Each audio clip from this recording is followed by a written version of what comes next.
हौसले बुलंद कर रास्तों पर चल दे, तुझे तेरा मुकाम मिल जाएगा। हौसले बुलंद कर रास्तों पर चल दे, तुझे तेरा मुकाम मिल जाएगा। बढ़कर अकेला तू पहल कर, बढ़कर अकेला तू पहल कर, देखकर तुझको काफिला खुद बन जाएगा। नमस्कार, मेरा नाम है नीतीश झा। आप देखना शुरू कर चुके हैं MNL न्यूज बिहार। ये चंद शब्द हमने इसरो के लिए कहा है।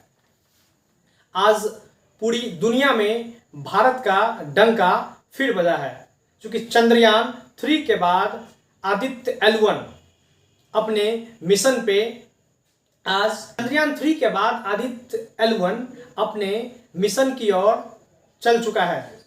चंद शब्द कहे हैं, ये इसरो के समर्थन में कहे हैं। नमस्कार, मेरा नाम है नीतीश झा। स्वागत है आपका MNL न्यूज बिहार में। पूरी दुनिया में विश्व गुरु बढ़ने को और भारत अग्रसर दिख रहा है। चंद्रयान 3 के बाद आदित्य L1 अपने मिशन को लेकर के सूर्य की ओर बढ़ चुका है। आदित्य L1 जिसका शाब्दिक अर्थ अगर हम देखें, अदिति का पुत्र यानी कि सूर्य, सौर वायुमंडल का अध्ययन करने के लिए भारत द्वारा छोड़ा गया एक कोरोनोग्राफ यान, जो तारे या अन्य चमकदार वस्तुओं से सीधे प्रकाश को रोकता है, ताकि चांद से सूरज न छिपे और अध्ययन हो सके। आज मैं आपको विस्तार से आदित्य L1 के बारे में बताने वाला हूं। आदित्य L1 जो आज लॉन्च हुआ है सुबह 11:50 पर श्रीहरिकोटा आंध्र प्रदेश से। पृथ्वी से सूर्य का सफर करने में इसे 125 दिन लगने वाला है। 15 लाख किलोमीटर, और 15 लाख किलोमीटर को तय करने में इनको जो समय लगेगा, इसे जो समय लगेगा, पृथ्वी से सूर्य तक का सफर 125 दिन में आदित्य L1 125 दिन लगने वाला है। अगर मैं इस मिशन पे खर्च की बात करूं तो मैं आपको बता दूं कि आदित्य L1 मिशन में खर्च 400 करोड़ रुपए इसमें खर्च अब तक भारत सरकार के हुए हैं। यह चंद्रयान 3 मिशन से भी कम खर्च में तैयार हुआ है।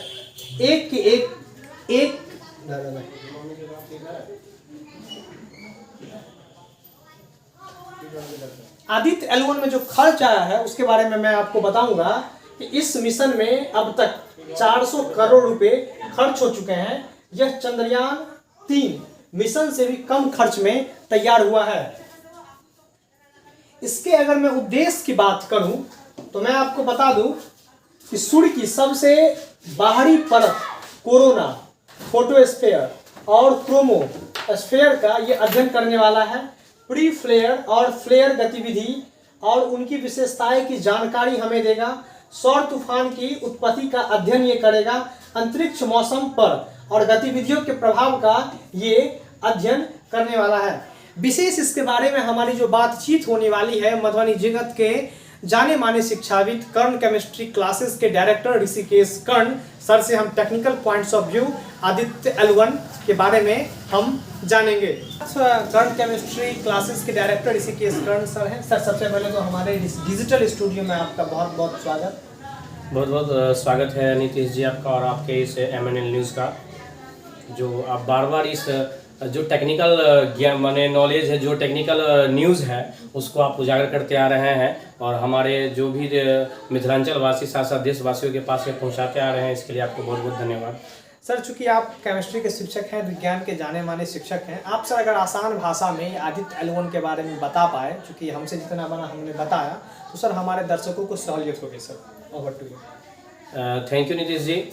मैं तो सबसे पहले बता दूं कि सारे भारतवासियों के लिए, 140 करोड़ देशवासियों के लिए यह बहुत ही अच्छा मौका है कि चंद्रयान 3 के बाद जो हमारा इसरो है वह सूर्ययान की ओर अपना पहला कदम बढ़ाया है।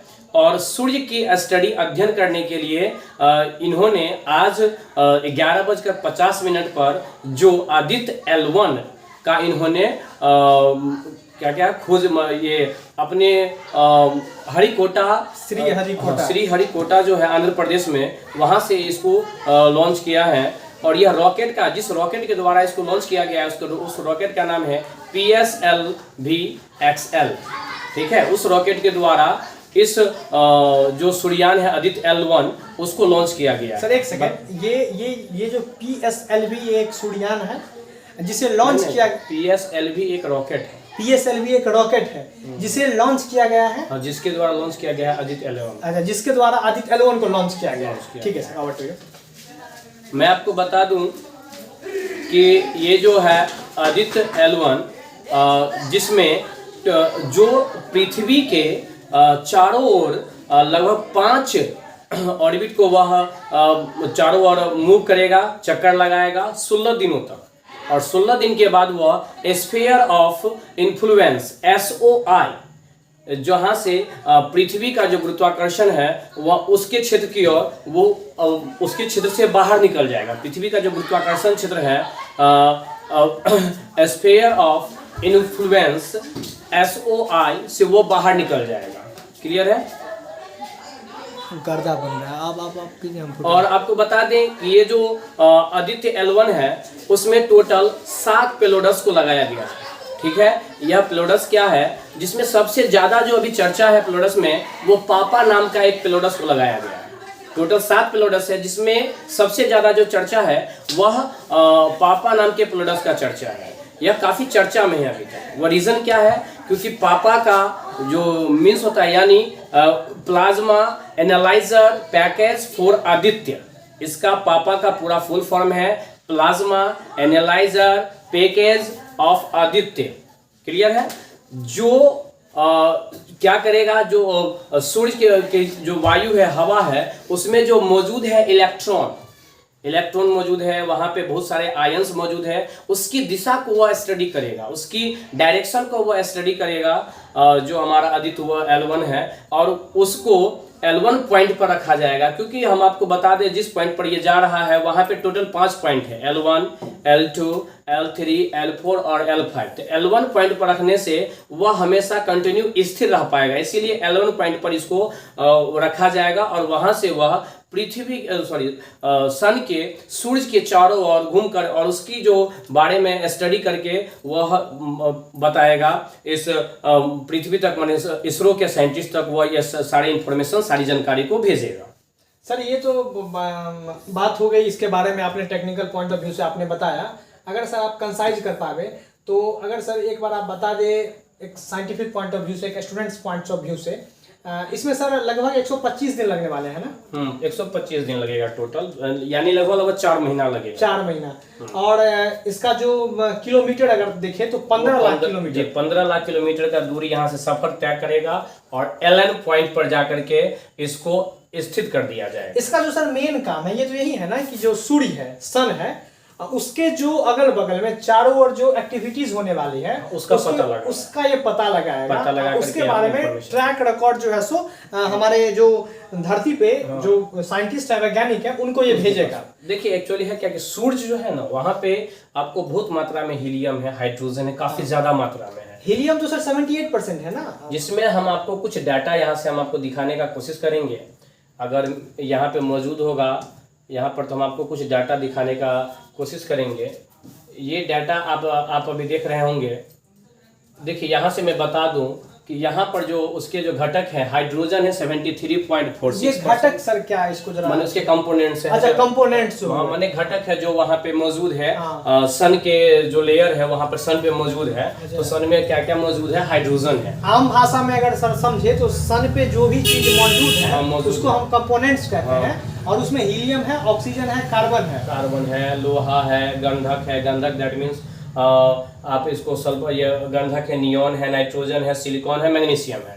जिसमें से हम आपको बता दें कि हाइड्रोजन आप देख रहे होंगे 76.46% है, हीलियम जो है वहाँ पे 24.8% 85% है। ऑक्सीजन जो है वो 0.77% है। कार्बन 0.29% में है और लोहा जो है 0.16% में है। साथ साथ गंधक वहाँ पर 0.12% में है और नियोन जो है 0.12% में। नाइट्रोजन 0.09% में है। सिलिकॉन जो है वह आपको 0.07% में है और मैग्नीशियम 0.05% में है। जिसमें से हम आपको बता दें कि ये जो हमारा सन है, ये जो अर्थ है, ये जो आप जो सन को देख रहे हैं, यह सन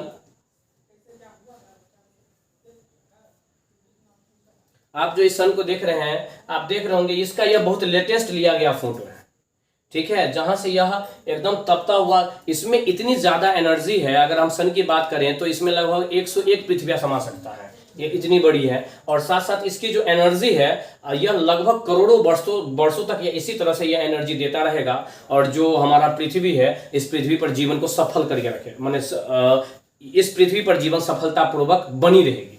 सर इन शॉर्ट में अगर हम समझे तो वो चंद्रयान 3 जो गया था, वो गया था जनरली चंद्रमा के बारे में पता लगाने के लिए, चंद्रमा के बारे में, उसके एक्टिविटीज के बारे में। और ये जो आदित्य L1 है जो लगभग 4 महीने के बाद जाने वाली है, और ये जनरली सूर्य के बारे में पता लगाएगा। सर खास करके इसरो हो, दूसरे देश की अपेक्षा हमारा देश अभी जो साइंस एंड टेक में काम कर रहा है, खास करके जो इसरो के साइंटिस्ट हैं, इसरो के जो वैज्ञानिक हैं, तो अभी के दौर में सर एज ए शिक्षाविद सर भारत देश के लिए इस चीज़ को सर आप कैसे देखते हैं? देखिए एक्चुअली होता है क्या कि आप अगर किसी भी चीज़ को अगर आप बढ़ावा दें, देखिए कोई भी देश अगर आगे बढ़ता है तो वह देश को आगे बढ़ाने वाला जो सबसे बड़ा जो मुखिया होता है, जो देश को चला रहा होता है, वह प्रधान सबसे महत्वपूर्ण उनके योगदान रहता है। कहिएगा कैसे?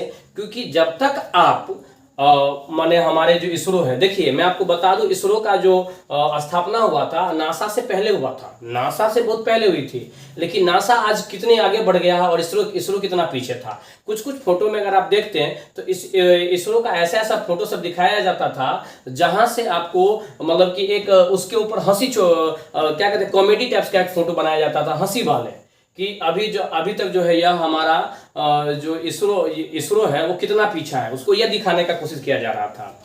तो कहीं ना कहीं हमारा जो शासक होते हैं वह अगर उसको माने, सबसे बड़ी बात तो होता है किसी भी चीज को आपको लॉन्च करने के लिए आपके पास फंड होना चाहिए, खर्च होनी चाहिए, तो उस बढ़ावा को देना, उस खर्च को देना, साथ साथ जाकर के सारे साइंटिस्ट का एक क्या कहते हैं जज्बा को सलाम करना, हाँ, उसको बढ़ावा देने का काम किया है हमारे जो भी अभी के वर्तमान के जो हमारे शासक हैं, उन्होंने इसको और हाई लेवल तक जाने का। आप सोच सकते हैं कि कुछ दिन ही पहले हमारा चंद्रयान 3 कंप्लीट हुआ और उसके कुछ दिनों के बाद आदित्य L1 की लॉन्च हो गई। और जैसे पता चला है, सुनने में आया है कि बहुत ऐसे अभी भी मिशन है, गगनयान है और भी बहुत सारे ऐसे मिशन है जो तैयार होकर रखा हुआ है और टाइम मिलते ही उसको भी अपने मिशन की ओर छोड़ दिया, रवाना किया जाए। सर लगभग 400 करोड़ रुपए खर्च हुए हैं सर, और बताया गया है कि चंद्रयान 3 की अपेक्षा में ये कम खर्च में तैयार हुआ है। बहुत कम, क्योंकि चंद्रयान 3 में 1600 करोड़ के लगभग में खर्च हुई थी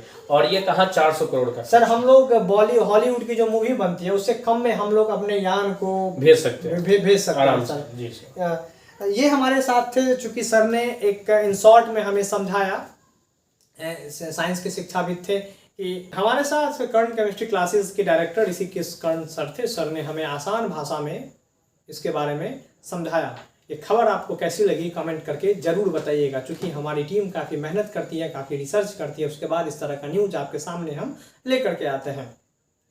विज्ञान और प्रौद्योगिकी के मामले में MNL न्यूज़ लगातार काम कर रहा है और आने वाले समय में इसका जो परिणाम है वो आपको ज़रूर देखने को मिलेगा। तब तक इजाज़त दीजिए। अपने सहयोगी के साथ मैं नीतीश झा।